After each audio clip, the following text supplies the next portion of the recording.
kasih setiamu yang ku alami dalam hidupku. Terima kasih Yesus untuk kebaikanmu sepanjang hidupku. Katakan terima kasih Tuhan. Terima kasih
Bapa dan Roh Kudus yang menciptakan langit dan bumi.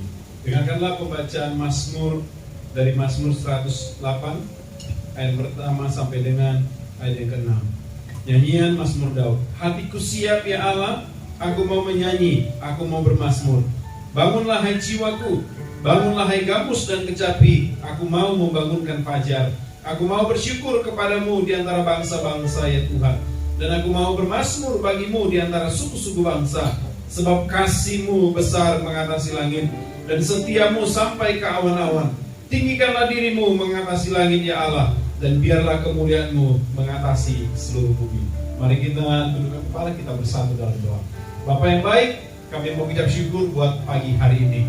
Kami datang di Bait-Mu yang kudus bersama dengan jemaat-Mu Tuhan, untuk menaikkan ucapan syukur atas kebaikan, atas pemeliharaan-Mu yang sudah Kau berikan kepada kami sepanjang hari, sepanjang minggu yang sudah kami lalui. Dan kalau hari ini, pagi hari ini, kami masih ada sebagaimana kami ada, itu semata-mata karena kasih setia-Mu, kebaikan-Mu yang nyata bagi kami. Oleh karena itu Bapa, kami pagi ini sungguh-sungguh mau datang merendahkan diri, menaikkan ucapan syukur kami. Terima kasih untuk kebaikan-Mu ya Tuhan Yesus. Dan kami juga datang merendahkan diri kami, memohon pengampunan daripada-Mu Tuhan. Kami tahu seringkali kami gagal menyenangkan hati-Mu. Kami tahu seringkali kami gagal menjadi pelaku-pelaku firman-Mu. Karena itu Bapa, kami mohon pengampunan daripada-Mu. Kuduskan kami, ampuni kami dari segala dosa dan pelanggaran kami. Kami mengakui segala dosa-dosa kami, baik yang kami lakukan secara sengaja maupun tidak sengaja. Mungkin dari pikiran kami, perkataan kami, perbuatan kami, tingkah laku kami yang menyakiti hati orang. Ampuni kami Tuhan, sehingga pagi hari ini kami sungguh-sungguh layak di hadapan-Mu. Dan biarlah kekudusan-Mu nyata bagi kami semuanya. Kami mau juga serahkan setiap hamba-Mu yang dibagi dalam pelayanan, mulai dari worship leader, singers, para pemain musik Tuhan, yang menjalankan LCD, yang mengatur sound system, yang mengajar anak-anak sekolah minggu. Terlebih lagi hamba-Mu yang akan menyampaikan kebenaran firman Tuhan, evangelis Teo Tuhan. Engkau pakai mereka semuanya. Pengurapan Tuhan turun secara khusus bagi hamba-hamba-Mu, sehingga sungguh-sungguh ketika mereka melayani Tuhan, kami merasakan sukacita damai sejahtera yang datangnya daripada Tuhan semata. Terima kasih Bapak, dan kami juga berdoa buat rekan-rekan kami yang belum tiba. Kalau mereka dalam perjalanan, biarlah mereka boleh tiba di tempat ini dengan tidak kurang satu apapun juga. Tetapi kalau mereka berhalangan untuk hadir karena satu dan lain hal, selama itu tidak bertentangan dengan firman-Mu, biarlah berkat-berkat Tuhan juga menyertai mereka senantiasa.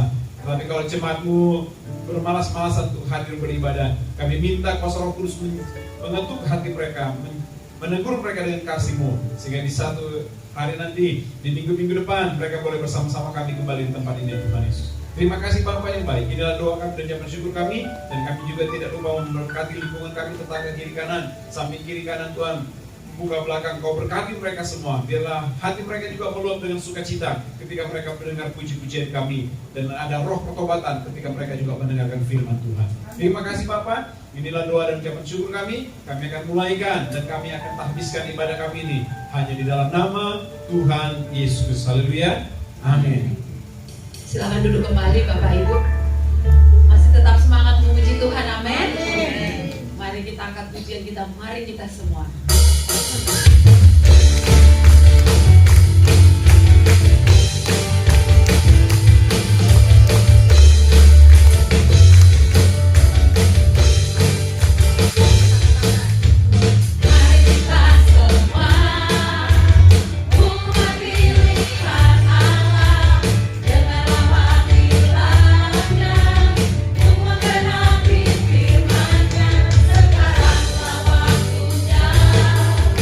waktunya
saya berikan kesempatan untuk Bapak Ibu yang mau menyaksikan kebaikan Tuhan.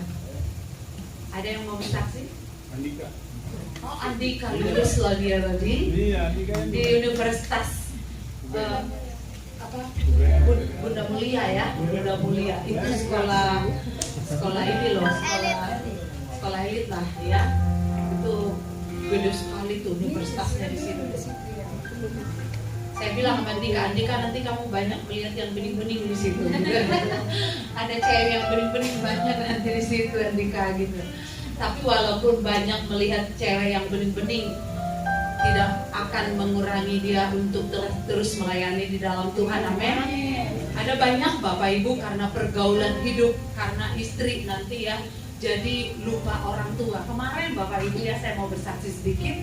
Ada saya ya, karena sudah punya kios ya Bapak Ibu ya, jadi orang itu tahu saya seorang hamba Tuhan, seorang pendeta. Jadi setiap orang datang ke situ Bapak Ibu, semua orang curhat sama saya. Bapak Ibu, yang curhat tuh bukan hanya orang Kristen ya, orang Muslim juga curhat. Jadi sengaja dilama-lamain, duduk di situ, lama-lamain gitu Bapak Ibu. Apa mereka mau mencurahkan isi hatinya gitu ya. Ada pelanggan saya itu, dia seorang Muslim, anaknya yang nggak masuk negeri, dia curhat. Gimana ini tante, anak saya nggak masuk negeri, dia curhat. Gimana biaya hidupnya nanti? Biasa saya di negeri dapat KJP, ini saya harus mengeluarkan duit. Terus saya bilang apa? Anak itu titipan Tuhan, anak itu berkat. Kalau Tuhan kasih kita anak, Tuhan yang bertanggung jawab. Tapi yang penting kita sudah bekerja. Kamu kan rajin jualan, rajin kamu saya lihat dia rajin jualan karena dia jualan es di pasar Bapak Ibu. Dia saya rajin tante, suami saya juga udah berhenti kerja, baru dia buka jualan mie ayam. Saya jam 4 udah bangun, bikin semuanya untuk suami. Tapi namanya baru tante, belum laku, baru sekilo gitu. Itu sudah laku, saya bilang. Nanti terus rasanya jangan berubah, karena orang mulut ke mulut kalau soal makanan dia akan cerita nanti. Jadi jangan berkurang kualitas rasa minum. Ya tante ya gitu. Jadi banyak Bapak Ibu. Nah kemarin Bapak Ibu ada lagi oma-oma datang cerita.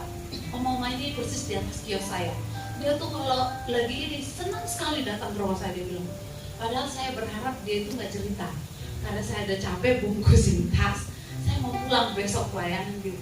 Saya udah duduk sengaja sambil mau tulis-tulis gitu. Tetap aja dia cerita. Dia bilang, Bugel, dukung dalam doa. Dia oma ini dia Sangir gitu kan. Dukung dalam doa. Kenapa tante? Karena dibilang dukung dalam doa, akhirnya saya, kenapa tante? Anak saya udah 5 tahun, dia tinggal di JGC, tapi tidak pernah datang ke rumah saya. Dia nggak pernah ngomongin saya. Dia ini anak pertama, dia ini anak satu-satunya, adiknya 3 cewek. Kenapa kok bisa begitu? Dia dikasih tunjuk fotonya. Ini anak saya 3 cewek, 1 laki-laki. Anak saya ini terakhir ketemu kami pas ulang tahunnya. Dan istrinya itu ada di blok kami, di sana mertuanya. Jadi katanya setiap dia datang ke rumah mertuanya ini dan ada usahanya di situ, dia melewati rumah mamanya pakai mobil. Dia udah sukses sekarang, udah usahanya gede, dia beli rumah berapa M di JGC katanya. Tapi saya sedih Bugel, udah 5 tahun saya nggak ketemu anak saya.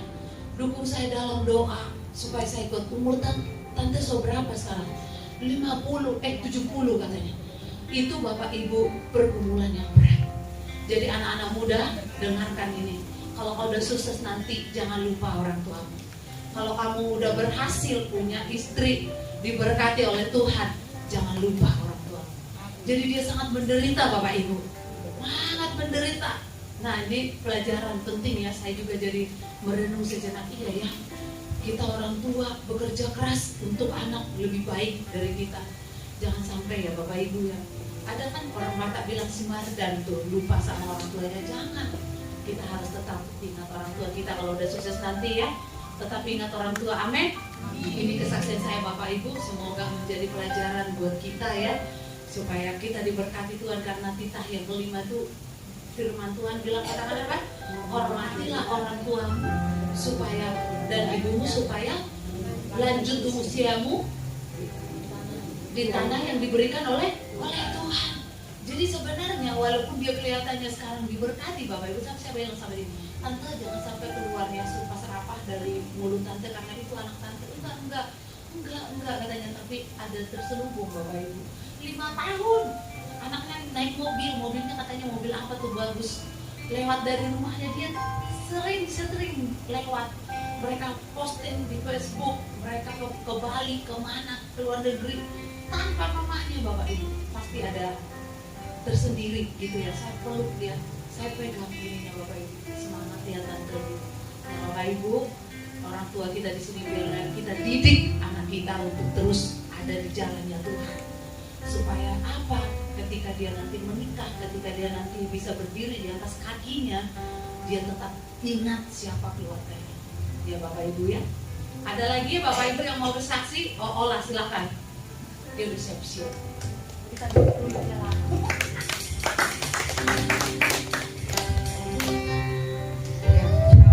Shalom. Ya, Bapak Ibu yang dikasih oleh Tuhan Yesus Kristus, saya sangat-sangat bersyukur kepada Tuhan untuk kebaikan dan kemurahan Tuhan. Hingga hari ini saya ada sebagai semua karena anugerah Tuhan. Saya mau menceritakan kebaikan Tuhan dalam pelayanan yang saya lakukan di Sewan Tangerang. Mungkin ada sebagian Bapak Ibu yang sudah mendengar tentang cerita pelayanan kami di Tangerang di Sekolah PAUD Indonesia Bersyukur. Tahun lalu pas di bulan Maret April ya, itu kami diberitahukan oleh MCC bahwa mereka sudah tidak lagi di tahun ajaran baru, mereka sudah tidak lagi mendukung kami, tidak membiayai kami lagi. Artinya PAUD Indonesia Bersyukur bahasa kasarnya ditutup, gitu ya.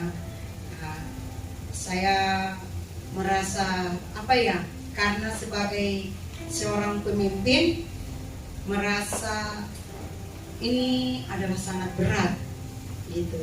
Karena murid kami di tahun ajaran 2022-2023 itu ada 43 murid. Kemudian yang lulus, yang keluar untuk melanjutkan ke SD itu hanya sebanyak 17 anak.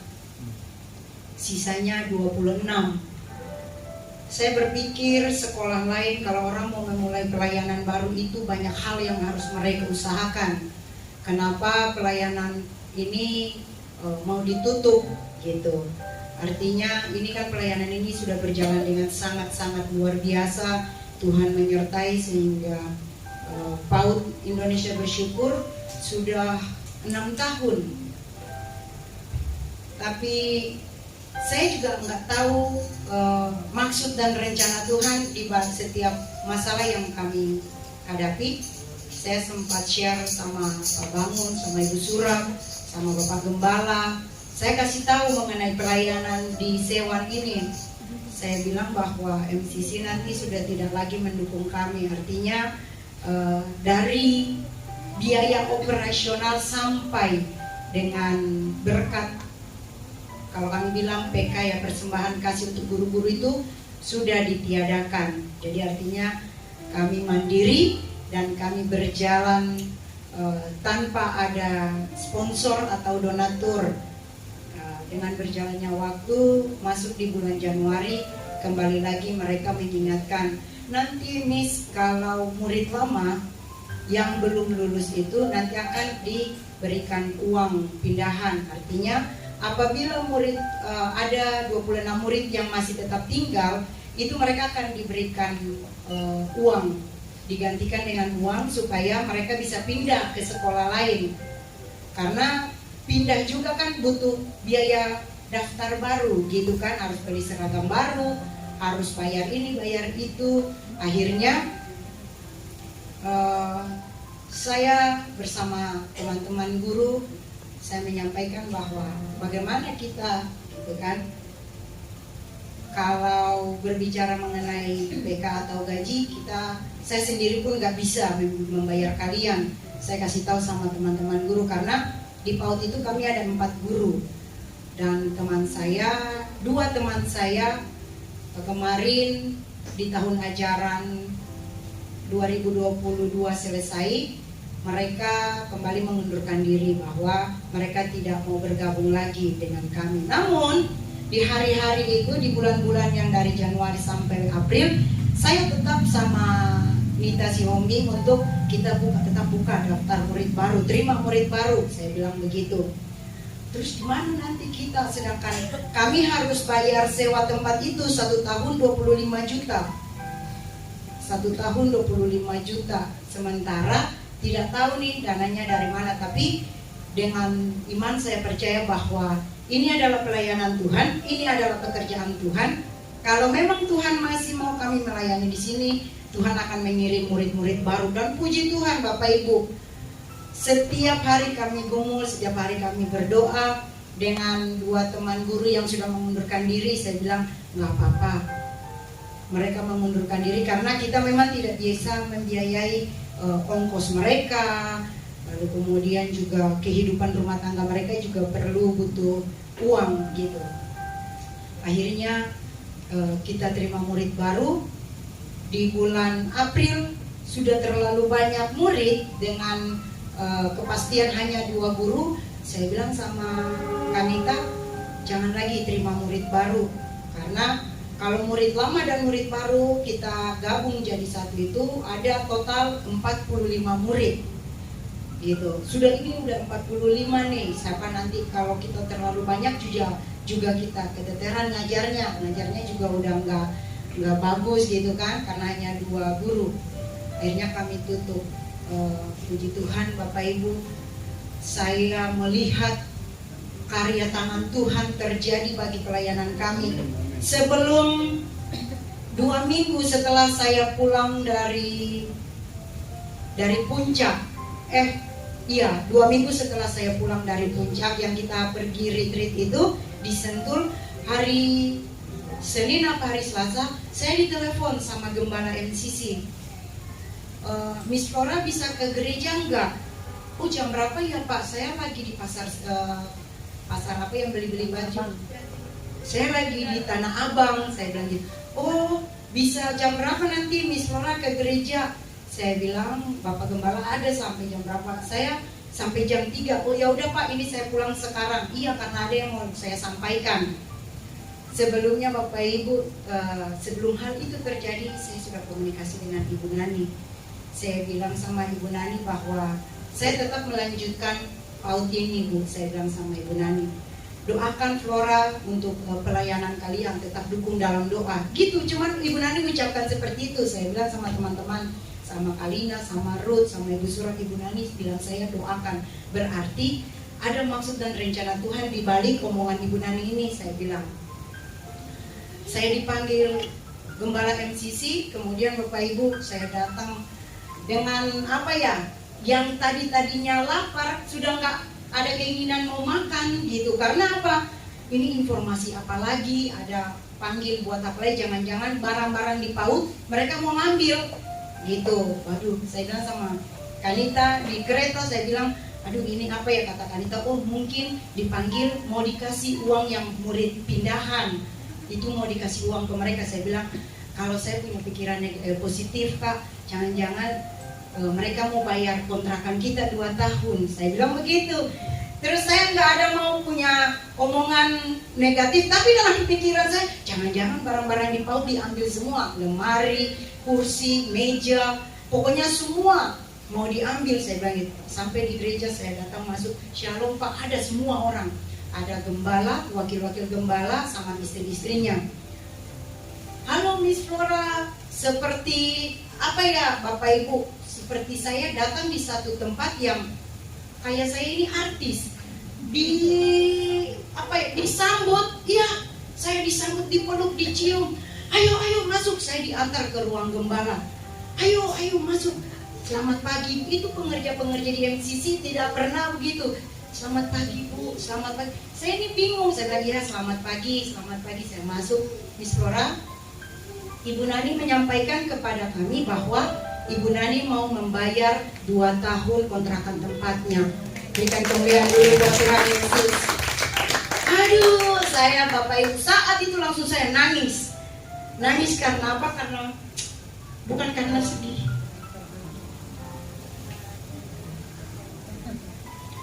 Saya melihat pertolongan Tuhan nyata gitu loh. Nyata dan ajaib. Karena apa?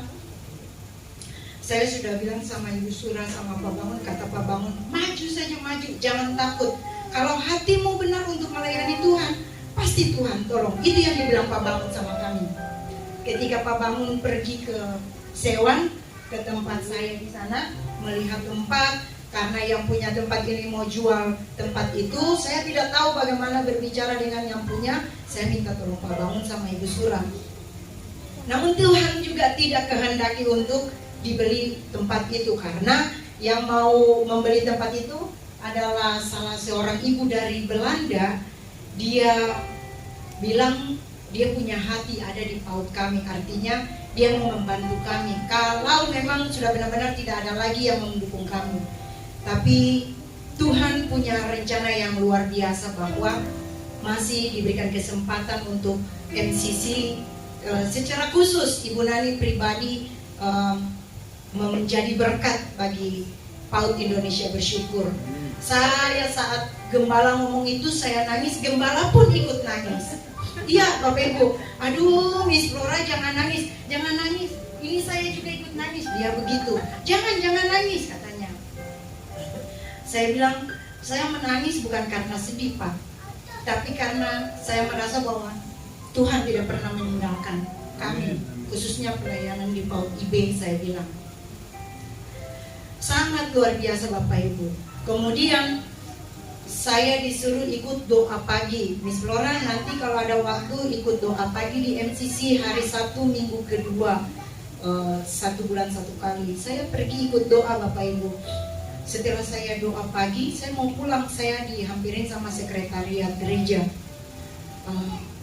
Miss Flo jangan pulang dulu ya, saya mau minta tolong lihat ini ruangan sekolah minggu, aturnya bagaimana. Jadi saya melihat bahwa Ibu Nani meminta tolong mereka untuk ngomong sama si Flora, ruangan sekolah minggu mau diatur seperti apa. Terus saya bilang, iya Bu, baik, nanti saya bantu. Miss Flo, bisa nggak kami pinjam meja sama kursi di PAUD? Nanti hari Minggu setelah sekolah minggu selesai kami kembalikan lagi, karena sekarang sekolah minggu sudah bukan di PAUD lagi Bapak Ibu. Sekolah minggu itu sudah di gereja, di tempat gedung baru gitu. Artinya mereka sudah nggak ke PAUD lagi. Saya bilang, oh iya nggak apa-apa Bu, ambil saja, silahkan. Karena hari Minggu juga kami nggak pakai, hari Senin kami pakai. Datanglah gembala bilang sama sekretariat, jangan kalian ganggu-ganggu yang di PAUD, barang-barang yang di PAUD nggak boleh ada yang ambil, nggak boleh. Terus kata sekretariat bilang, enggak Pak, kami hanya pinjam, kami sudah pesan, tetapi ternyata barangnya tidak mencukupi yang kami pesan, meja dan kursi. Nah hari ini belum bisa dikirim, makanya kami pinjam dulu, nanti setelah itu kami nggak ambil. Iya, jangan ganggu-ganggu semua yang ada di PAUD. Bapak Ibu, kalau bukan karena Tuhan, kalau bukan karena kasih Tuhan bagi pelayanan yang kami kerjakan di Sewan, saya percaya kami mungkin tidak ada di Sewan sampai hari ini. Kemarin Bapak Ibu, kami dipasang lagi kembali AC yang baru di PAUD Indonesia Bersyukur. Tuhan Yesus sangat luar biasa. Benar, gembala MCC telepon, Miss Flo, AC-nya butuh berapa? Gitu. Memang awal-awalnya kami selalu pakai AC, cuman karena lagi miscommunication dengan koordinator PAUD, dan koordinator PAUD juga lagi bermasalah dengan gereja, sehingga AC-nya dilepas-lepasin semua. Nah sekarang sudah dipasang lagi ke tempat yang semula. Artinya koordinator sudah nggak bekerja sama lagi dengan MCC Pak, mereka sudah dikeluarkan.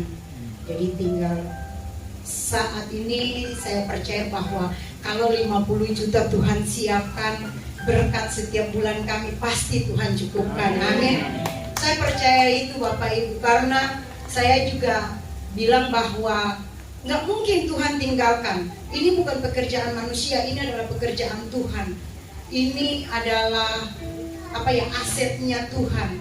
Kalau Tuhan tinggalkan berarti tidak ada murid baru yang datang daftar. Kalau Tuhan tinggalkan berarti tidak ada orang yang peduli dengan kami di sana. Tapi terpujilah nama Tuhan, sampai dengan saat ini Tuhan memberikan kami sukacita dan damai sejahtera dengan 45 murid dan 2 guru. Ya, jadi Ibu Surat kalau di sini banyak guru saya pinjam. Saya kemarin sudah bilang sama Ruth, kesini dulu lah. Saya nggak bisa Kak, saya kan pegang kelas. Anak saya 7. Kalian sedikit-sedikit di sana guru banyak. Kami di sini 45. Iya Kak, saya kan nggak bisa. Terus katakan Mary aja Mary. Aduh tunggu dulu nanti saya pikir-pikir dulu. Tapi puji Tuhan Bapak Ibu. Sekali lagi saya mau berkata bahwa Tuhan itu luar biasa. Dan apa yang saya alami, saya percaya Bapak Ibu juga pun pasti akan mengalami. Kalau kita taat, setia dan hati kita sungguh-sungguh untuk mau melayani Tuhan, motivasi kita benar, hidup kita akan diberkati. Amin. Boleh saya menyanyi satu lagu Bapak Ibu? Untuk firman Tuhan juga langsung, gak apa-apa, sekalian WR aja ya.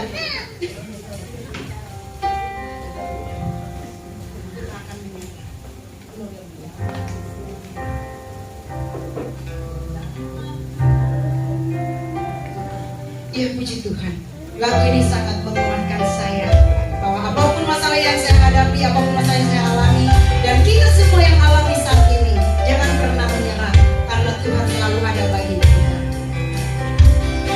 Mari kita nyanyi sama-sama.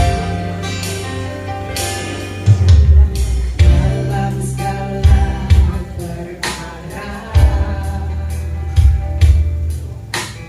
Tuhan punya rencana yang lebih besar dari semua yang terpikirkan. Apapun yang kau perbuat, apapun yang kau perbuat, tak ada maksud jahat, tak ada maksud jahat. Sebab itu ku lakukan semua denganmu Tuhan. Ku tak akan menyerah pada apapun juga, sebelum ku coba semua yang ku bisa, tetapi ku berserah kepada kehendak. Hatiku percaya Tuhan punya rencana.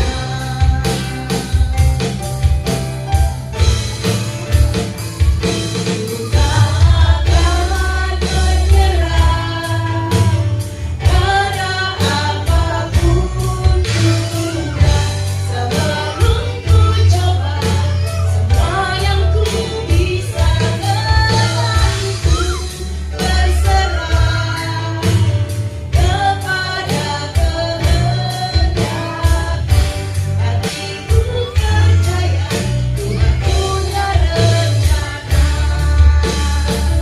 Ku tak akan menyerah pada apapun juga, sebelum ku coba semua yang ku bisa, tetapi ku berserah kepada kehendakmu.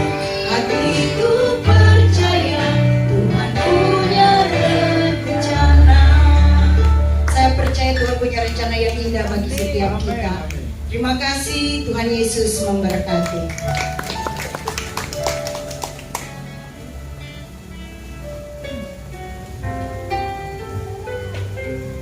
Puji Tuhan, kesaksian yang luar biasa. Amin Bapak Ibu. Pertolongan Tuhan tidak pernah terlambat. Amin Bapak Ibu. Di waktu yang tepat Dia akan menolong setiap anak-anaknya Bapak Ibu. Mari Bapak Ibu dalam hadirat Tuhan, biarlah kita siapkan hati kita untuk ditaburi oleh kebenaran firman Tuhan. Biar firman Tuhan yang memberikan kita kekuatan dalam menjalani hari-hari belakangan ini. Ada banyak kesulitan, ada banyak kesusahan, ada banyak rintangan, tapi percayalah firman Tuhan, ya dan amin. Dia akan menjawab semua pergumulan hidup kita, Bapak Ibu. Haleluya, Bapak Ibu. Tetap dalam hadirat Tuhan, mari kita siapkan hati kita untuk kita ditaburi kebenaran firman Tuhan. Haleluya. Firman-Mu berkata, Kau besertaku, maka kuat roh dan jiwaku. Tangan-Mu Tuhan, tangan-Mu Tuhan, selalu ku nantikan. Di setiap langkahku percaya,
kami yang kami sudah naikkan puji-pujian kami, biarlah pujian kami sungguh boleh menyenangkan hati-Mu. Dan pagi hari ini Tuhan, kami terus mempersembahkan anak-anak sekolah minggu kami yang di dalam tangan-Mu. Biarlah Tuhan menyertai anak-anak kami dari sekarang sampai selama-lamanya. Dalam nama Tuhan Yesus Kristus turunlah pengurapan Tuhan buat anak-anak kami ini. Dalam nama Tuhan Yesus Kristus turunlah perlindungan Tuhan bagi anak-anak kami ini. Dalam nama Tuhan Yesus Kristus turunlah hadirat-Mu, pengurapan-Mu, penyertaan-Mu buat anak-anak kami ini dari sekarang sampai selama-lamanya. Sehingga apa yang menjadi rencana-Mu dan kehendak-Mu boleh terjadi buat anak-anak kami ini. Kami serahkan mereka dalam tangan-Mu Tuhan, biar Engkau jaga lindungi mereka. Jauhkan dari kecelakaan roh maut, sakit penyakit, kelemahan tubuh, kecacatan kami tolak dalam nama Tuhan Yesus Kristus. Tapi biar anak-anak kami juga boleh bertumbuh berkembang dalam kasih Kristus, bertambah-tambah besar, bertambah-tambah dikasihi oleh Tuhan, sehingga mereka boleh menjadi berkat, menjadi saksi Kristus dimanapun mereka kelak berada Tuhan. Sekali lagi kami serahkan anak-anak kami ke tangan-Mu. Biarlah Tuhan perlengkapi mereka dengan karunia-karunia dan talenta dari surgawi, kepintaran, hikmat, kecerdasan ada dalam hidup ini mereka, sehingga anak-anak kami ini menjadi orang-orang yang berbeda 10 kali lebih pintar daripada orang-orang yang tidak mengenal akan Tuhan. Terima kasih Bapa yang baik. Terpujilah Engkau untuk selama-lamanya. Berkati juga kedua orang tua mereka, usaha pekerjaan mereka, biar Tuhan memberkati senantiasa. Bapak, sebentar kami juga akan merenungkan kebenaran firman Tuhan. Dia kiranya Kau urapi hamba-Mu, Evangelis Theophilus, yang menjadi saluran berkat melalui kebenaran firman Tuhan. Taruh perkataan-Mu di lidah bibir mulut hamba-Mu ini Tuhan, sehingga apa yang menjadi rencana pesan-Mu bagi kami boleh tersampaikan melalui hamba-Mu ini, sehingga kami semakin hari semakin kuat, semakin didewasakan, semakin berubah ke arah yang lebih baik lagi, ke arah seperti Tuhan mau, sehingga kami menjadi serupa dengan Kristus. Terima kasih Bapak. Kami patahkan segala kuasa-kuasa iblis yang mencoba mencuri firman-Mu dari hati kami. Kami tolak kuasa dalam nama Tuhan Yesus Kristus. Tapi kami minta kuasa Roh Kudus berkuat bekerja dengan leluasa di tempat ini. Terima kasih Bapak. Inilah doa kami dan ucapan syukur kami, dan kami siap untuk belajar kebenaran firman-Mu pada pagi hari ini. Dalam nama Tuhan Yesus Kristus kami berdoa dan kami mengucap syukur. Haleluya. Amin. Saya serahkan kepada Anda.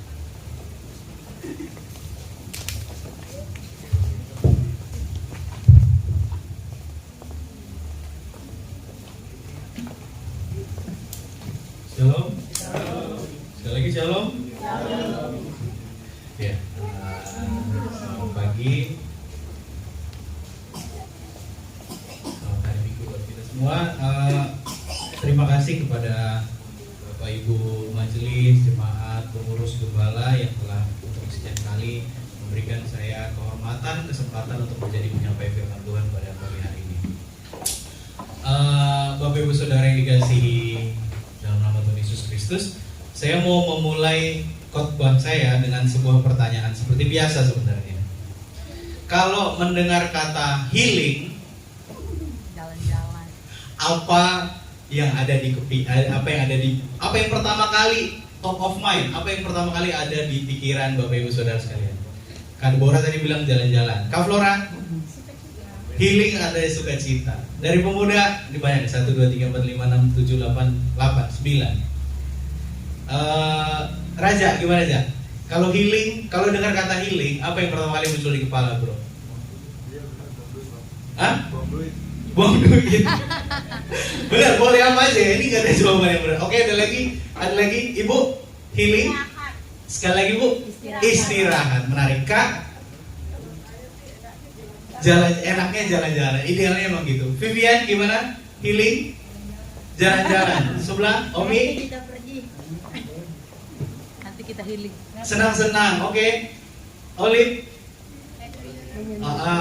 Ada lagi, Kayla? Kalau dengar kata healing, apa yang kamu pikirin deh? Penyembuhan. Oh, maksudnya berobat gitu. Bisa juga ya.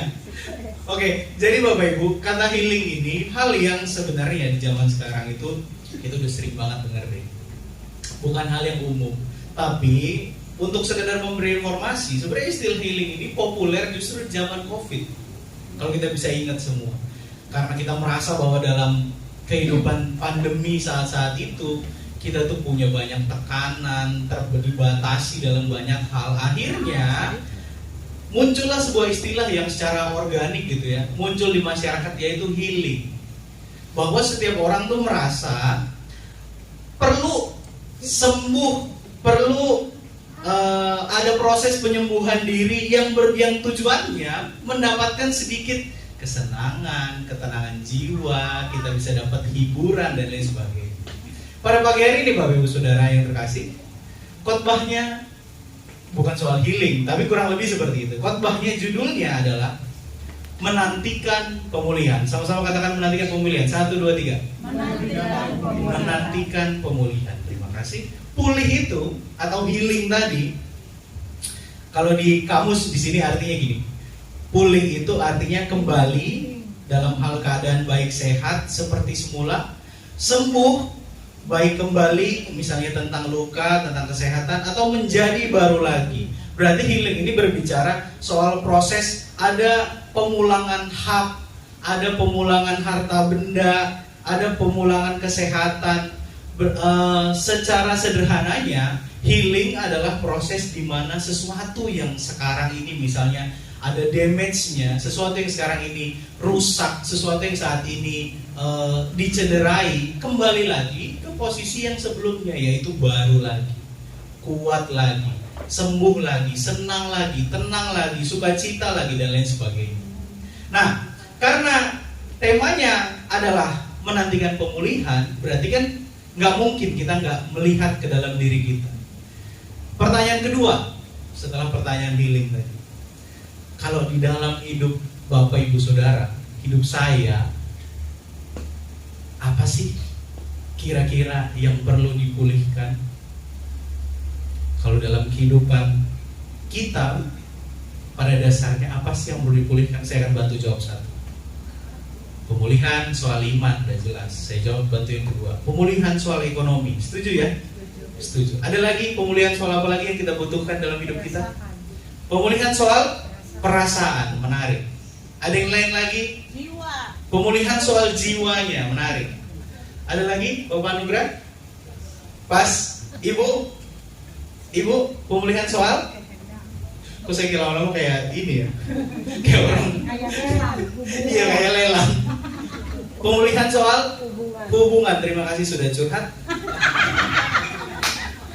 Pemulihan soal hubungan. Enggak ya, bercanda Bapak Ibu. Karena saya di rumah dimarahin. Pemulihan soal hubungan, menarik. Kalau di sini saya catat ada beberapa hal sudah terwakili sebagian besar. Pemulihan soal iman, pemulihan soal karakter kita, pemulihan soal kesehatan kita, pemulihan soal ekonomi, pemulihan soal relasi kita dengan keluarga, suami, keluarga besar, pemulihan soal pola pikir, pemulihan soal masa lalu.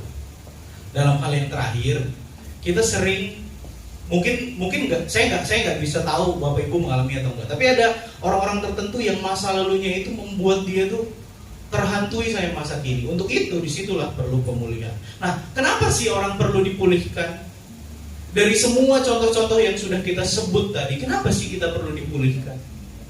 Kalau Bapak Ibu saat ini, kalau kita saat ini merasa bahwa hidup kita secara iman kualitasnya menurun, secara iman kita merasa dalam praktek-praktek keagamaan kita mulai kering, mulai kosong.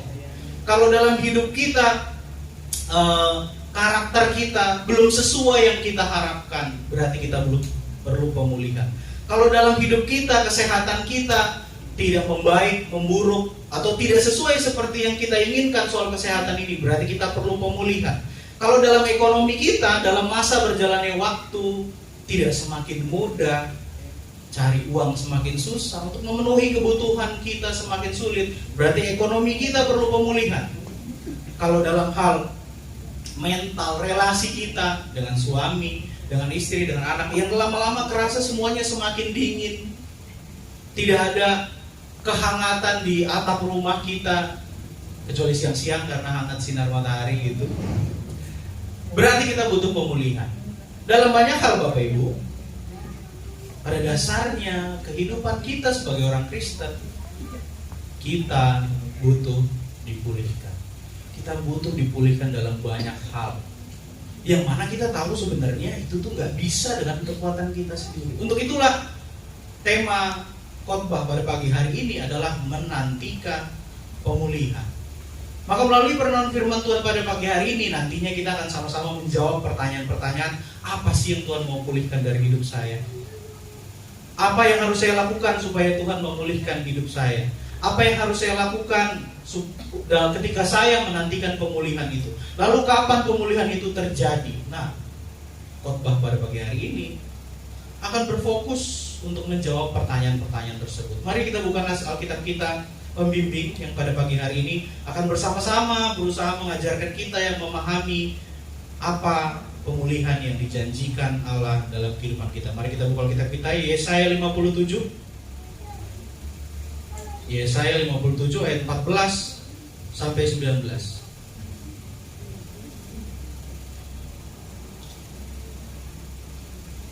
Yesaya 57 itu bagian-bagian terakhir dari kitab Yesaya.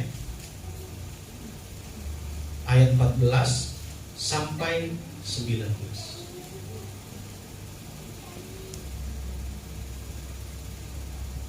Kita akan membaca secara bersaut-sautan. Nanti di ayat yang ke 18 dan 19 kita akan membacanya bersama-sama. Ayat 14 saya akan memulai. Beginilah firman Tuhan dalam Yesaya 57 ayat 14. Ada yang berkata, bukalah, bukalah, persiapkanlah jalan, angkatlah batu sandungan dari jalan umatku.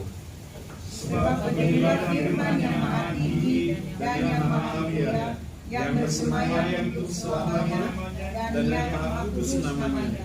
Aku bersemayam di tempat tinggi dan di tempat kudus, tetapi juga bersama-sama orang yang remuk dan rendah hati, untuk menghidupkan semangat orang-orang yang rendah hati dan untuk menghidupkan hati orang-orang yang remuk.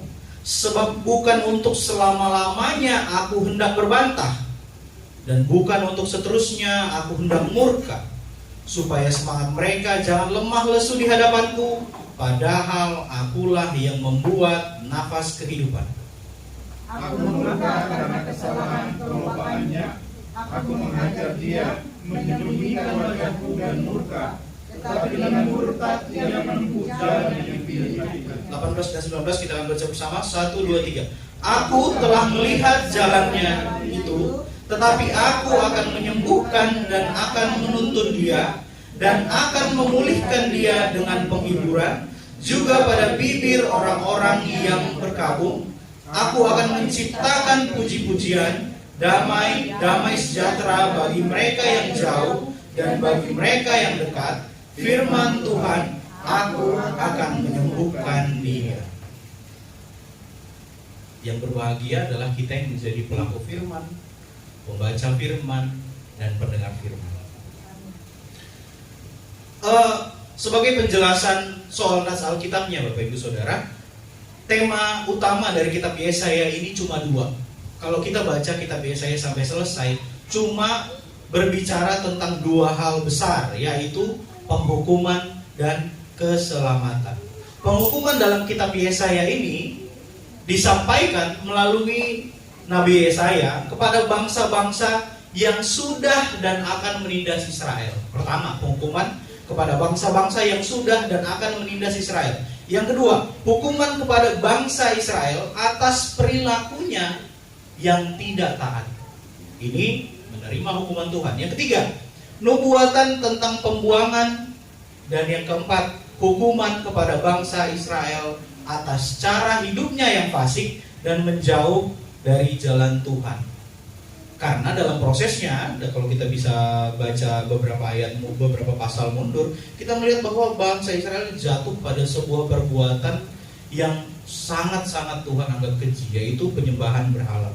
Sementara itu berita tentang penghukuman. Sementara berita tentang keselamatan diberikan kepada bangsa Israel melalui 1. Nubuatan pembebasan dari pembuangan. Yang kedua, kelahiran dan kedatangan Mesias. Nah, ini sudah dinubuatkan tentang Yesus di sini.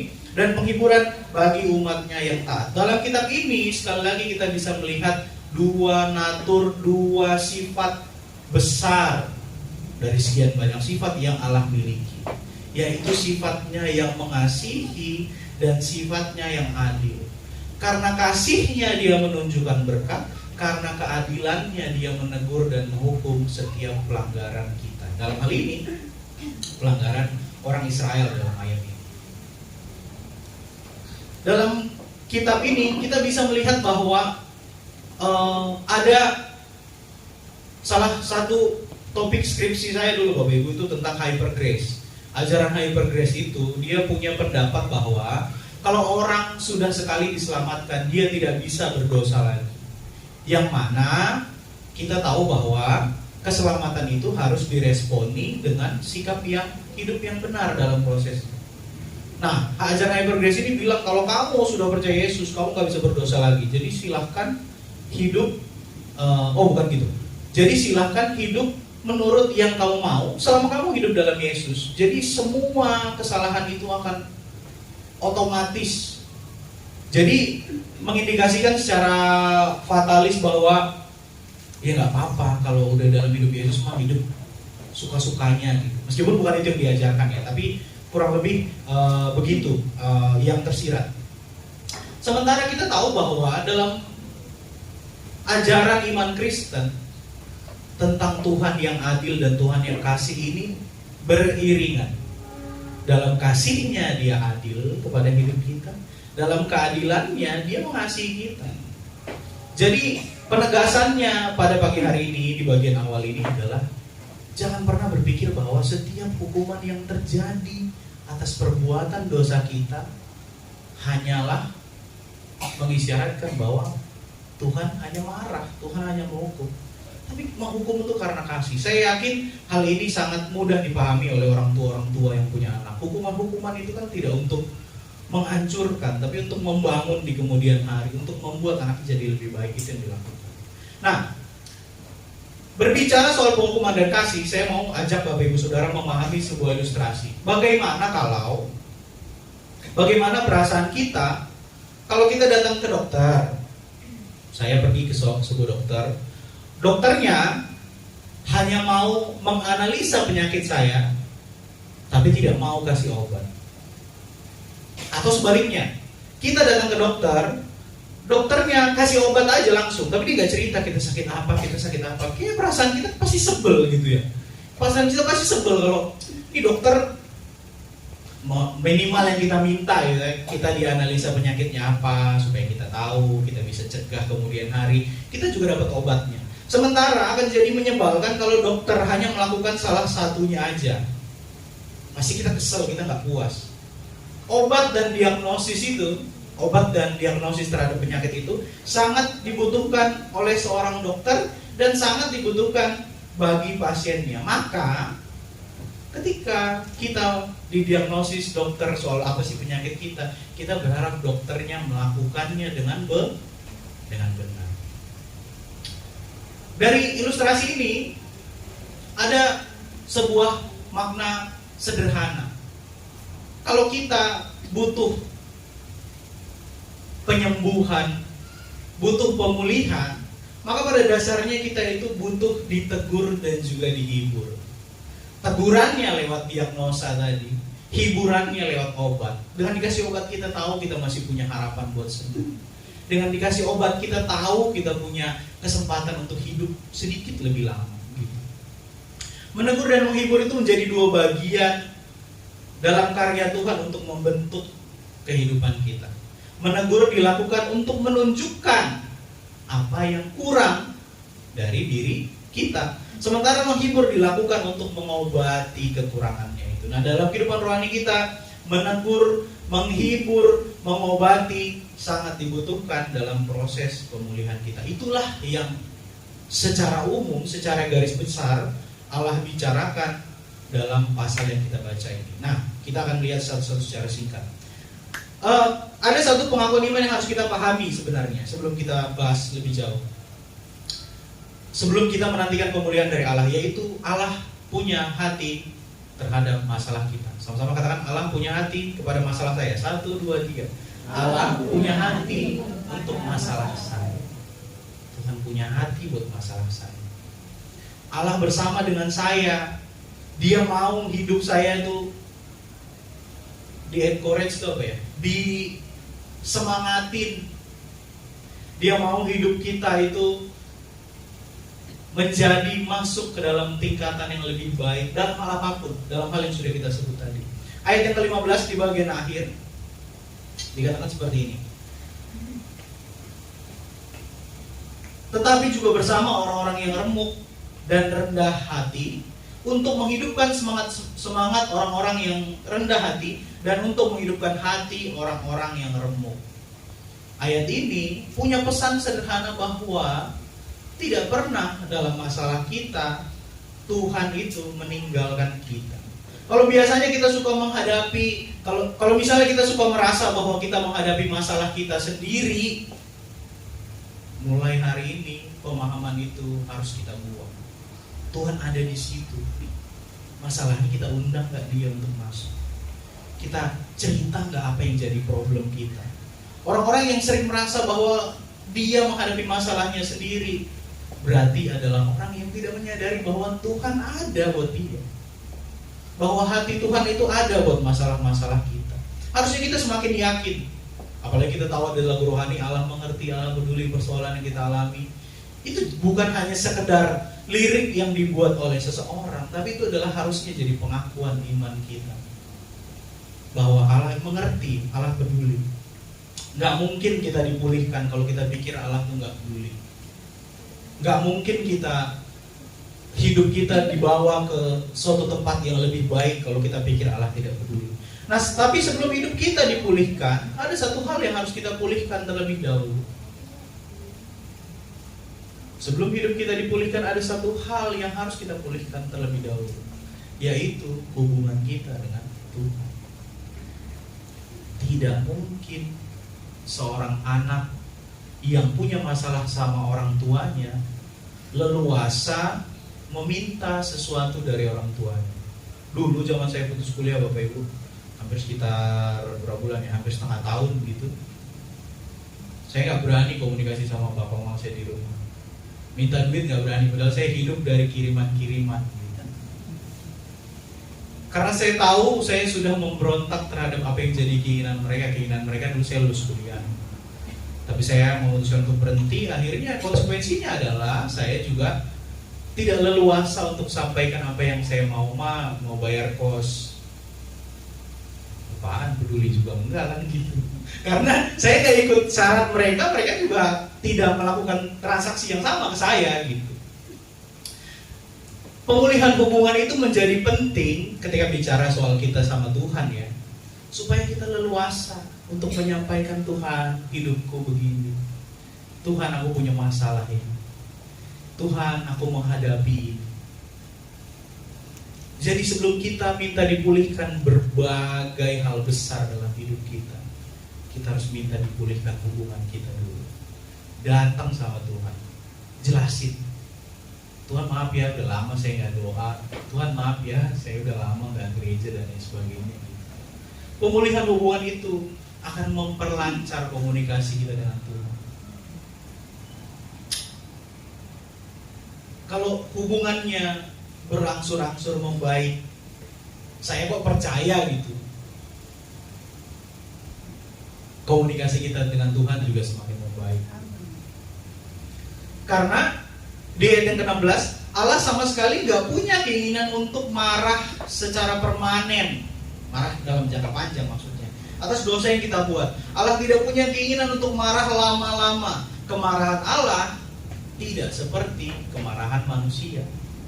Kalau saya marah hari ini sama Rizal misalnya, karena Rizal merusakin motor ipar saya gitu, misalnya ya, harusnya marah ipar saya ya, kok saya marah.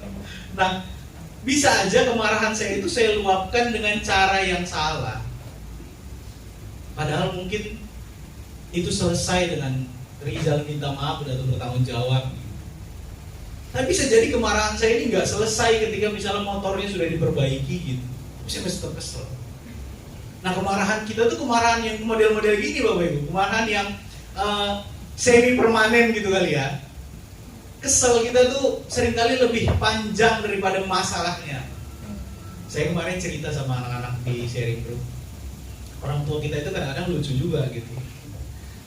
Ada orang tua yang saya harap nggak ada di sini ya gitu.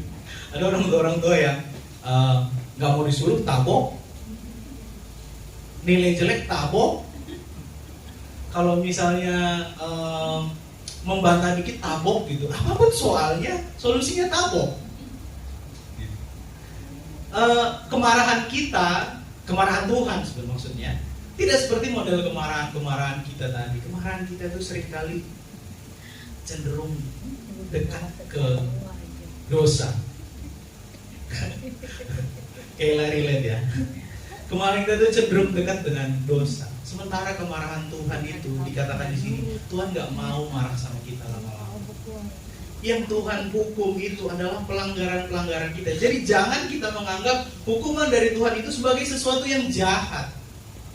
Jangan kita menganggap hukuman dari Tuhan sebagai sesuatu yang jahat. Karena Allah sendiri tidak pernah punya keinginan untuk membuat kita patah semangat. Kalau kemarahan manusia tadi bisa membuat kita patah semangat, kemarahan Tuhan nggak bertujuan untuk membuat kita patah semangat. Kan Dia yang memberi nafas kehidupan. Itu kan yang dibilang di ayat yang ke-16. Di ayat yang ke-17, yang mengundang kemarahan Allah adalah sikap keserakahan kita. Keserakahan di sini, kalau digali lebih lanjut, keserakahan itu artinya mementingkan diri sendiri. Yang membuat kemarahan Allah adalah perilaku yang tidak taat, hanya mau mengikuti keinginan daging kita, mengikuti keras kepalanya kita. Padahal sebagai umat Tuhan kita diminta untuk cuma mengikuti satu jalur, cuma mengikuti satu jalan, cuma mengikuti satu cara, yaitu caranya Tuhan. Tapi seringkali memang ini bukan memaklumi kekurangan kita sebagai manusia ya, karena biar bagaimanapun kita harus jadi manusia yang semakin baik gitu. Karena kadang emang kita jatuhnya ke sini karena egois, karena tidak taat, karena mau mengikuti keinginan sendiri. Akhirnya kita lupa bahwa kita tuh harus mengikuti keinginan Tuhan, peraturannya Tuhan, jalannya Tuhan. Tetapi meskipun begitu, ada penghiburan yang disediakan Allah, yaitu janji bahwa hidup kita akan dipulihkan dan tetap akan digenapinya. Ayat yang ke-18 dan ke-19 itu menjadi ayat emas kita pada pagi hari ini. Saya akan mengulangi sedikit potongan ayat ini. Aku telah melihat segala jalannya itu, tetapi aku akan menyembuhkan dan akan menuntun dia, dan akan memulihkan dia dengan penghiburan. Juga pada bibir orang-orangnya yang berkabung, aku akan menciptakan puji-pujian, damai sejahtera bagi mereka yang jauh dan bagi mereka yang dekat. Firman Tuhan, aku akan menyembuhkan dia. Di sini banyak sekali pengulangan kata-kata menyembuhkan, kata-kata healing tadi. Bahwa pada dasarnya menyembuhkan, menuntun, membimbing, memulihkan itu sudah dijanjikan sebagai penghiburan kita. Sudah dikasih. Apapun masalah kita tadi yang sudah kita ucapkan sama-sama, masalah iman, masalah ekonomi, masalah relasi, masalah karakter, masalah perasaan, masalah mental kita, masalah problem kesehatan kita, itu yang Tuhan mau pulihkan lewat penghiburan ini. Jadi pemulihan itu harus didasari bahwa untuk mencapai hidup yang lebih baik, kita butuh pertolongan Tuhan. Kita nggak mampu pulih pakai kekuatan sendiri. Kalau dari cerita Kak Flora tadi, kita bisa lihat bahwa apakah itu adalah hasil dari kekuatan Kak Flora sendiri? Tidak. Tapi pemulihan itu dikasih melampaui apa yang bisa kita lakukan. Pemulihan itu diberikan melampaui apa yang bisa kita pikirkan. Yang dipikirkan tadi apa? Yang dipikirkan tadi mau ditarik kursinya. Yang terjadi, pemulihan yang Tuhan berikan itu lebih daripada sekedar ditarik kursinya. Kursinya mah tetap. Duit kontrakan malah nambah 2 tahun. Kak Flora masih bisa tidur lagi di situ 2 tahun ke depan. Amin ya. Masih bisa. Kita bakar-bakar. Iya. Jadi pemulihan itu pada dasarnya sudah dijanjikan.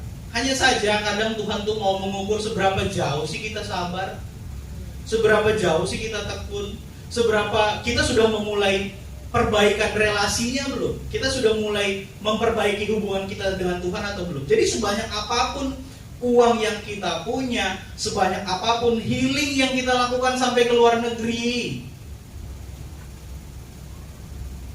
kalau enggak menerima sukacita dan damai sejahtera dari Tuhan, enggak. kita nggak bakal bisa pulih. Seberapa banyak uang yang kita keluarkan untuk healing tadi, nggak akan memperbaiki, nggak akan memulihkan problem yang ada di dalam sini. Bahkan hidup kita bisa jadi nggak akan menemukan sukacita dan damai sejahtera. Ilustrasinya, Bapak Ibu tahu penyakit darah kotor? Penyakit darah kotor itu menyebabkan satu, kulit kusam, bintik-bintik, bercak-bercak, lemas, alergi, korengan. Penyakit darah kotor itu yang terlihat di luar, kita pikir solusinya adalah dari luar. Contohnya kalau kulit kering, ya udah hand body. Borokan, ya udah salep. Padahal kita sama-sama tahu bahwa penyakit darah kotor itu obatnya bukan dari luar tapi dari dalam. Kalau dulu apa ya? Ada pil kita. Ya itulah, saya lupa mereknya. Jadi endorse nanti. Nah, penyakit yang datangnya dari dalam, kerusakan yang munculnya dari dalam harus diselesaikan dari dalam. Mau healing sampai ke luar negeri juga seperti kita bilang tadi, nggak akan sembuh kalau kita nggak dapat damai sejahtera itu. Karena yang kita fokus tuh, salamin aja lah, sembuh nih, besok bulan depan nongol lagi. Tapi kalau kita mendapatkan pemulihan yang datang dari Tuhan tadi, kalau kita cari healing dalam Kristus tadi, selesainya di sini, di luarnya juga udah pasti selesai. Selesainya di hati kita, di pikiran kita, kita menemukan damai sejahtera dan sukacita itu. Hidup kita juga terpancar kalau kita itu orang yang sembuh. Hidup kita juga terpancar kalau kita itu orang-orang yang diberkati. Yohanes 14 ayat 27, bisa dimunculin Bang? Yohanes 14 ayat 27.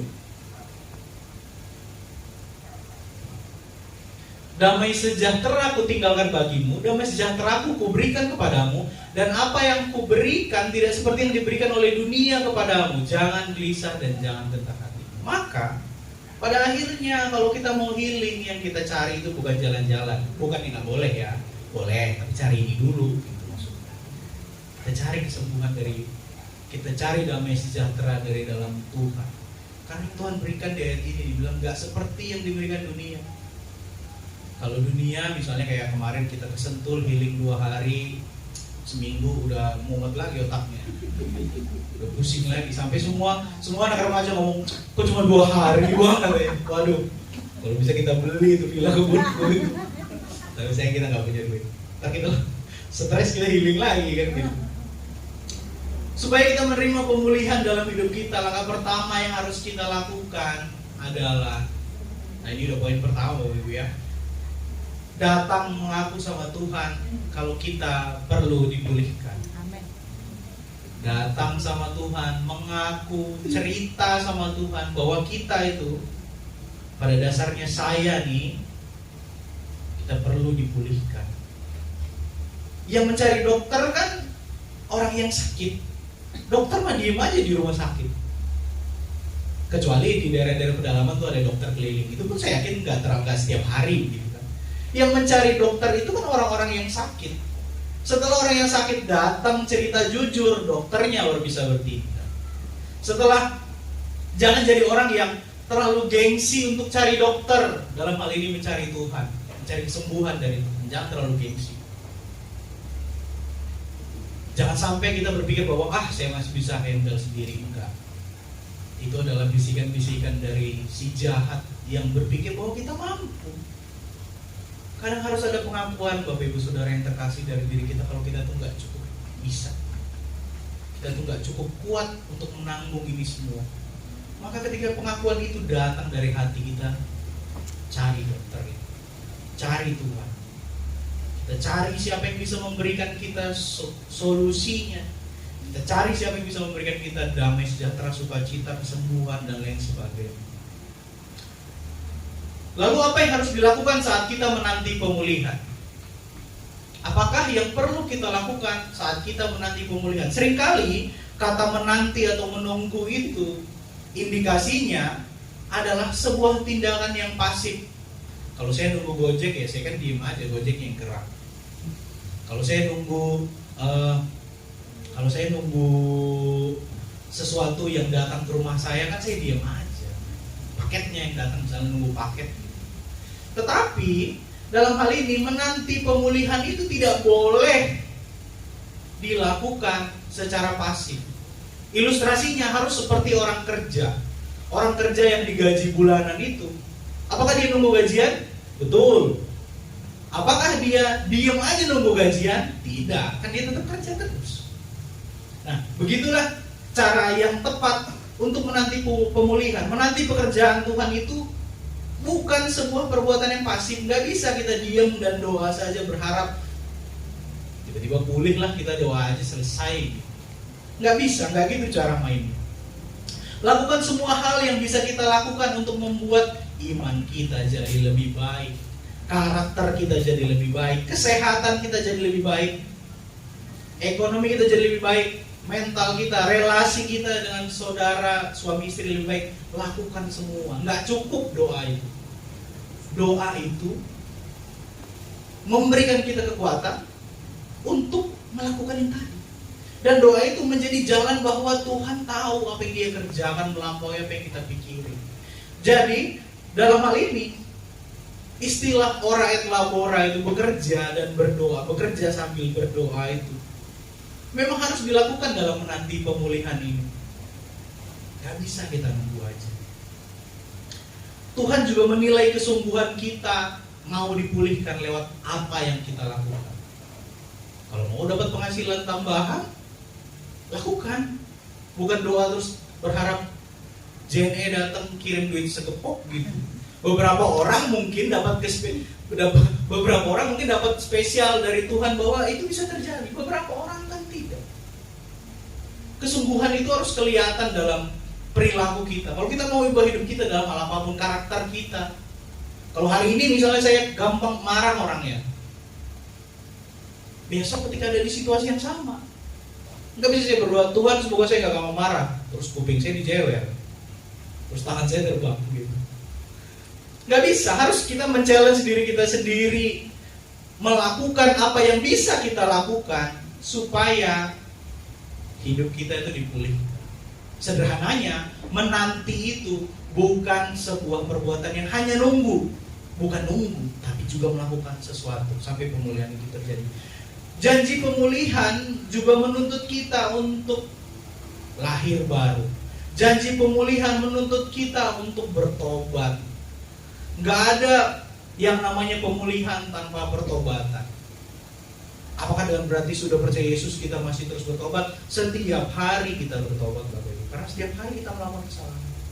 Setiap hari kita punya kekurangan yang orang bisa lihat, yang kita bisa lihat. Makanya janji pemulihan itu menuntut kita untuk bertobat. Dengan pertobatan itu, dengan perubahan-perubahan itu, harapan kita apa sih? Harapan kita adalah supaya kita bisa sedikit mengetuk pintu hatinya Tuhan. Harapan kita bisa sedikit membujuk, dalam tanda petik, membujuk Tuhan untuk berbelas kasih sama kita, untuk berbelas kasih sama apa yang kita alami.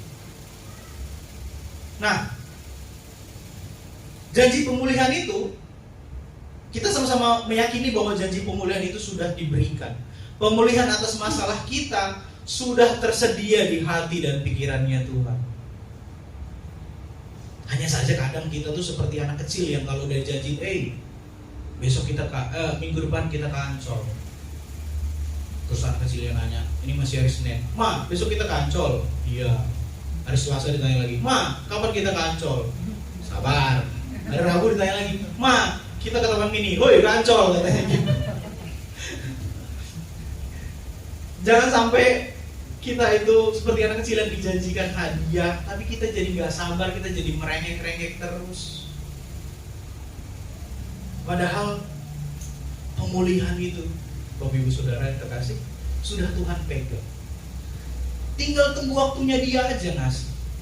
Memang yang menyebalkan seringkali ya, kita nggak tahu waktunya Tuhan. Tapi percayalah bahwa waktu Tuhan terbaik.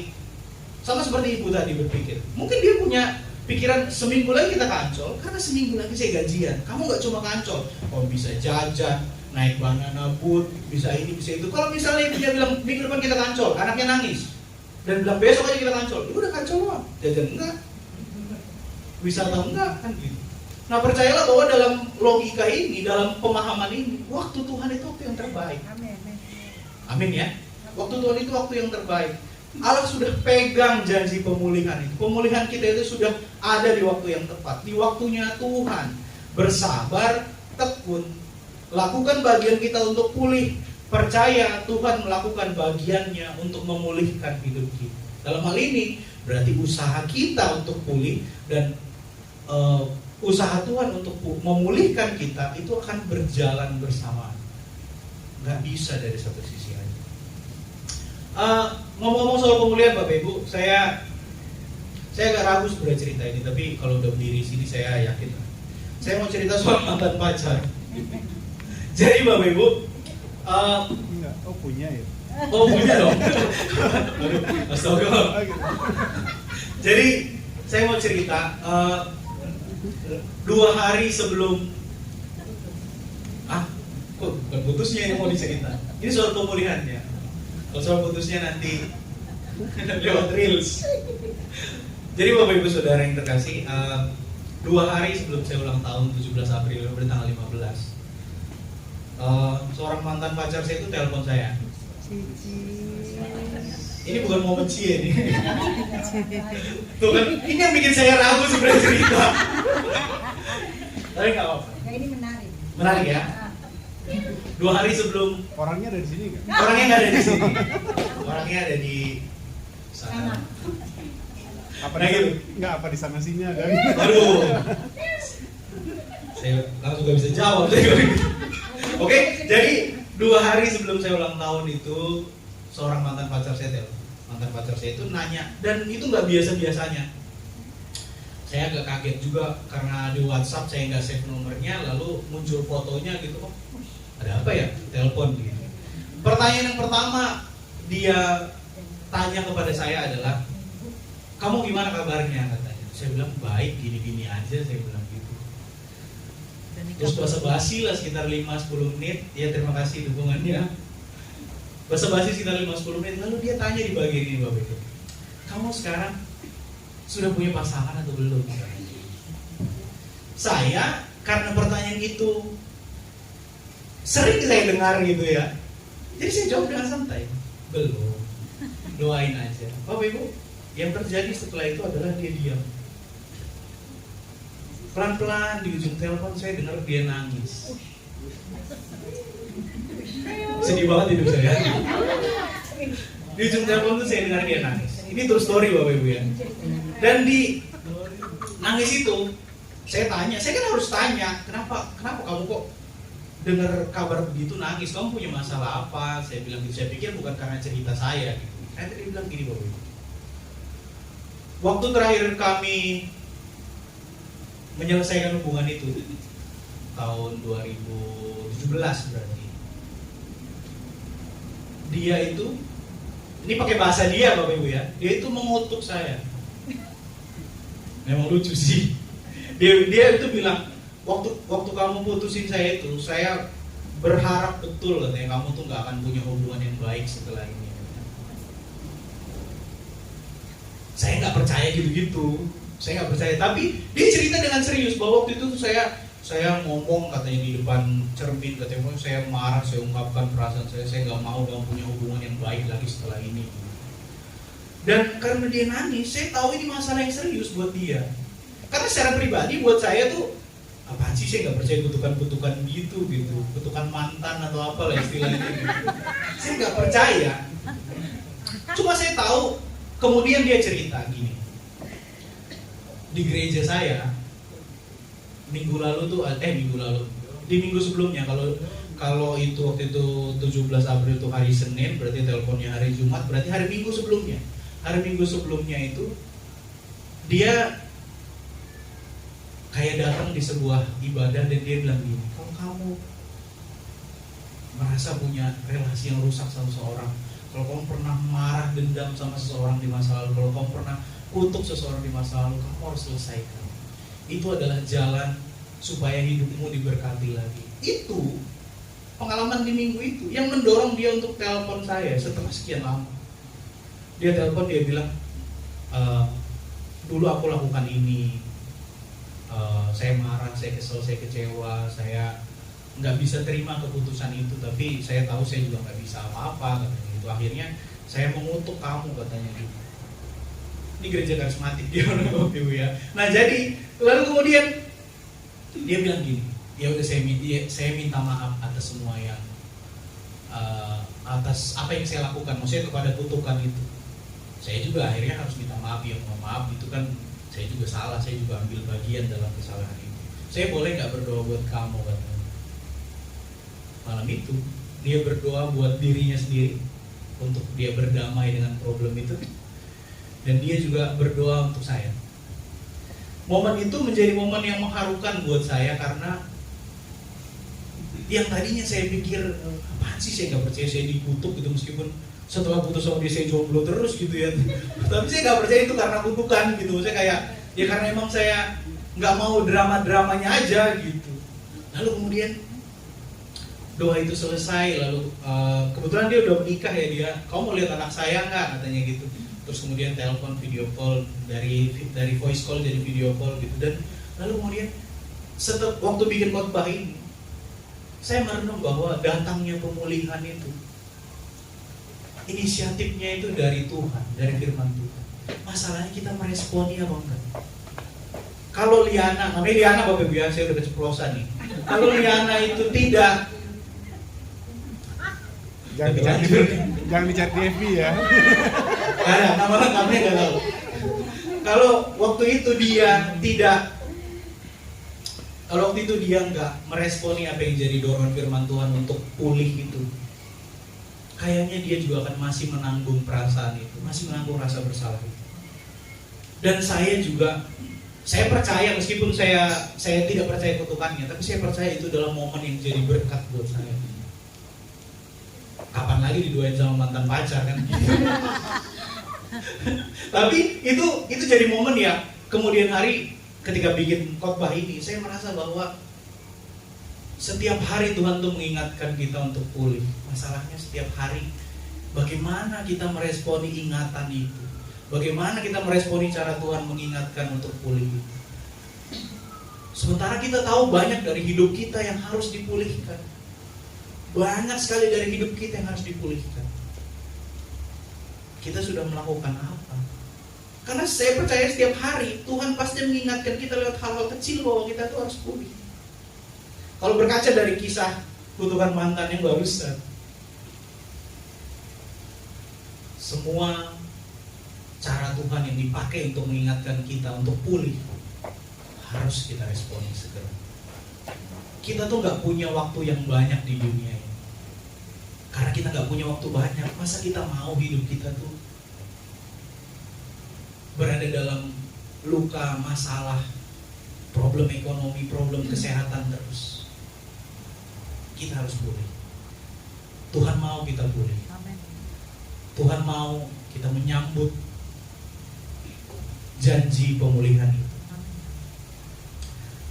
Tapi pemulihan itu Bapak Ibu Saudara yang terkasih, tidak selalu artinya, saya ulang ya, pemulihan itu tidak selalu artinya kembali ke keadaan semula. Pemulihan itu tidak selalu artinya kembali ke keadaan semula. Kalau boleh pakai contoh Kak Flora tadi, bukannya berarti MCC kemudian merangkul lagi. Apakah itu yang diharapkan? Boleh saja. Boleh saja kita berharap pemulihan itu kembali ke keadaan yang semula. Tapi kadang pemulihan juga berarti kembali masuk ke dalam situasi yang baru bersama Tuhan. Pemulihan juga berarti masuk ke dalam situasi yang baru bersama dengan Tuhan. Saya punya ilustrasi yang sederhana. Bapak Ibu tahu Gunung Sinabung? Gunung Sinabung itu ada di Kabupaten Karo itu sampai sekarang tuh. Kemudian belakangan kayaknya nggak dengar lagi berita erupsi gitu ya. Sebelum 2010, Gunung Sinabung itu adalah hanya menjadi tempat wisata pendakian dan pertanian untuk warga yang tinggal di sekitar gunung. Ya sebagaimana gunung pada umumnya ya, buat didaki, terus kemudian warga lokal bertani di situ. Tapi setelah erupsi pasca 2010 itu, warga di sekitaran Sinabung itu justru banyak muncul sekarang kafe-kafe kecil, warung-warung lokal yang selain jual makanan, yang mereka jual adalah pemandangan melihat gunung berapi itu tadi, gunung erupsi. Kalau pakai kisah ini,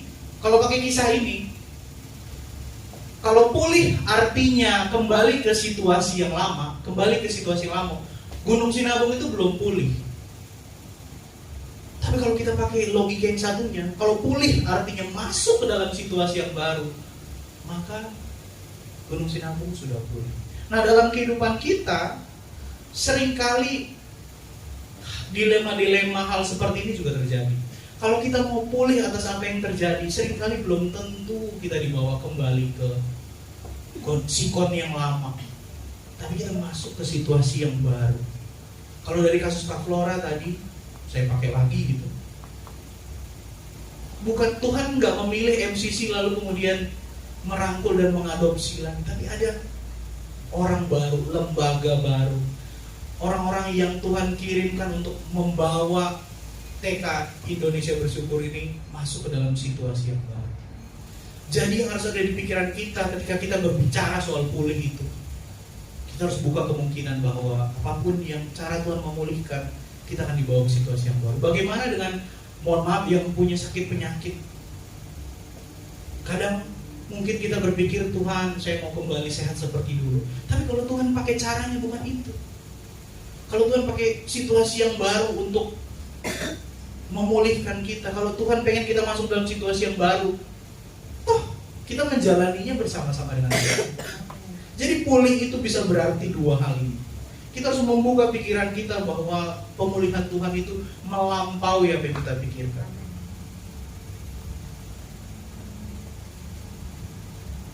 Maka kesimpulan dari khotbah pagi hari ini adalah setiap orang percaya, kita tahu kita nggak bebas dari berbagai macam pergumulan. Kadang kita merasa Tuhan itu jauh, kadang kita merasa masalah kita itu kita hadapi sendiri. Lalu kita mulai kecewa, kehilangan harapan. Dalam banyak kasus bahkan banyak orang ngebuang imannya hanya karena dia merasa hidupnya lagi bermasalah. Namun belajar dari pemulihan Allah bagi umatnya di Yesaya 57 ini, mari hendaknya kita tetap setia, kita tetap percaya. Mari kita tetap pelihara iman kita, tetap hidup dalam kebenaran. Kita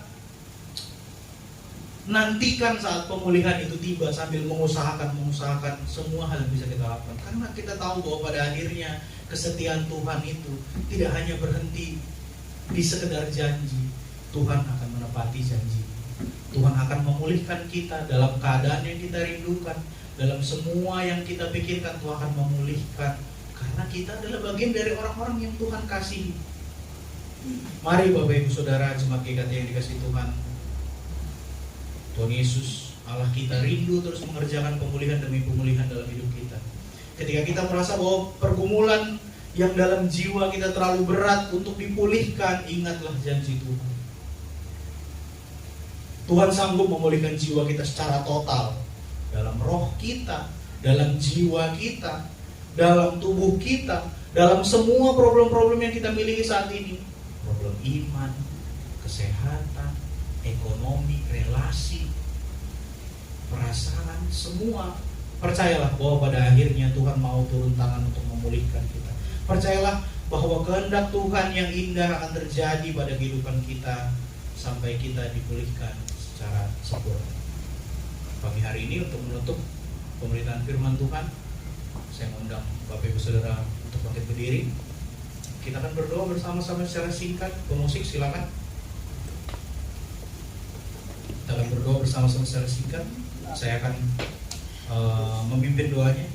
Saya harapkan Bapak Ibu untuk mengulangi doa yang saya ucapkan. Mari kita berdoa. Ulangi bersama dengan saya. Tuhan, pulihkan saya. Pulihkan saya. Saya akan berbalik dari jalan yang salah. Saya akan berbalik dari jalan yang salah. Merendahkan diri dan menantikan janji pemulihan-Mu atas hidup saya. Saya percaya pemulihan akan terjadi atas hidup saya. Dalam nama Tuhan Yesus, amin.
kasih-Mu tak jauh dalam jiwaku, di dalam kesesatan, di dalam kemenangan, ku tahu Engkau selalu bersamaku. Sedalamnya hatiku Kau pun tahu, dan kasih-Mu tak jauh dalam jiwaku, di dalam kesesatan, di dalam kemenangan, ku tahu Engkau selalu bersamaku. Ku tahu Engkau selalu bersamaku. Ku tahu Engkau selalu bersamaku.